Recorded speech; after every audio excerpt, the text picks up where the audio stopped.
El Narafanala. These ancient words from the book of Numbers were uttered by Moses as the Israelites wandered in the desert wilderness over 3,000 years ago. Moses' sister Miriam had been stricken with Tzaraat, a skin disease, and with deep faith and love, Moses cried out to the Lord, El na rafana la, please God, heal her. Our sages recognize this heartfelt cry as the first example of personal, spontaneous prayer in all of our tradition, anywhere in the Bible, a prayer for healing. The teaching for us, good health and healing, are among the most basic principles of the human tradition. I am Rabbi Sarah Gilbert, Rabbi of Beth Israel Congregation in Greeley. It is my great honor to speak to you today, representing the Rocky Mountain Rabbis and Cantors of Colorado. Thank you so very much to the Interfaith Alliance and the Faithful Thursday Coalition, a coalition of diverse faith perspectives who unite in support of Colorado legislation that forwards the three values of a moral economy, equity, and the eradication of racism. It's my pleasure to be participating this afternoon, joining my voice with the voices and energy of my colleagues of diverse faith traditions to support the bills brought forth by the Colorado General Assembly this year that address our common values. Equity for all members of our communities, whether framed in legal or societal terms, is a moral issue. And very basic to achieving that equity is the right to good health care.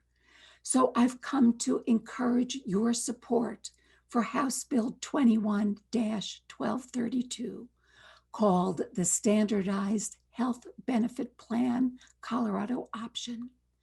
This proposed legislation concerns the establishment of a standardized, more affordable possibility for our citizens who cannot now afford any of the currently available health plan offerings in the individual and small group markets. And I want to emphasize the bill asks that health insurance carriers offer a low-cost option among their existing health benefit plans. No one who now subscribes to any health insurance plan need be deprived of his or her current plan. The first phase of the bill provides an opportunity for the healthcare industry, hospitals, insurance carriers, providers, and drug manufacturers to work together and lower premium rates on their own. The industry has told us that they can lower costs without government intervention or mandates. Our legislature wants to take them at their own word.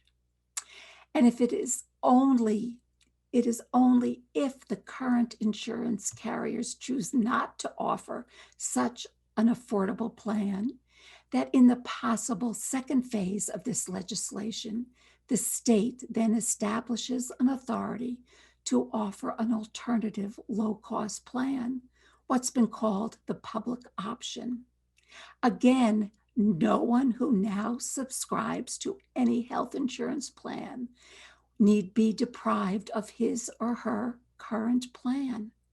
Any TV commercial or advertisement announcing that HB 21 1232 will take away your current health plan or your choice of doctor is deceptive.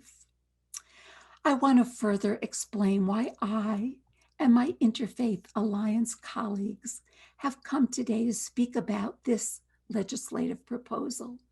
I bring my Jewish teachings, but these values are certainly recognizable by those of all faiths who are with me today.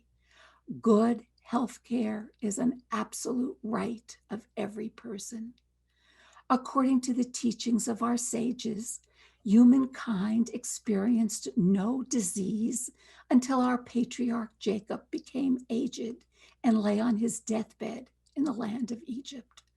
According to legend, at the end of one's life, death came instantly through a sneeze, returning to God the breath of life breathed in at creation. That's the origin of responding with expressions meaning to your health when someone sneezes. We say, God bless you, or Gesundheit. But with sadness, we recognize that disease and injury have accompanied humanity ever since the time of our patriarch. Jews' close connection to healing, both as patients and physicians, is ancient and rooted in both theology and history. Judaism generally views medical treatment as an obligation based on verses in the Bible commanding healing of the hurt person and taking good care of each individual. Our sacred commentary, the Talmud, forbids one to live in a city where there is no physician. The physician's duty to heal is paralleled by the general duty to tend to one's own health. Maimonides was a revered 12th century philosopher and physician from Spain and North Africa who viewed the provision of medical care as the duty of every community. Maimonides wrote and taught 900 years ago, and it is deeply troubling that centuries later, we still must address this deep societal need. Those persons with better health care live longer, healthier, more comfortable lives.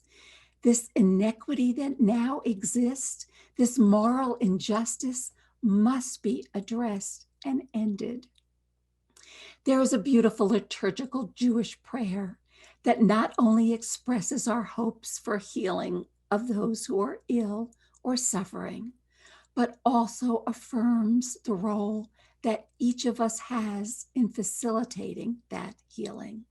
In English, the words include, "Bless those in need of healing, our God. Bring them comfort of body and strength of spirit. Grant those engaged in healing with wisdom and skill, and grant all of us the courage to make our lives a blessing."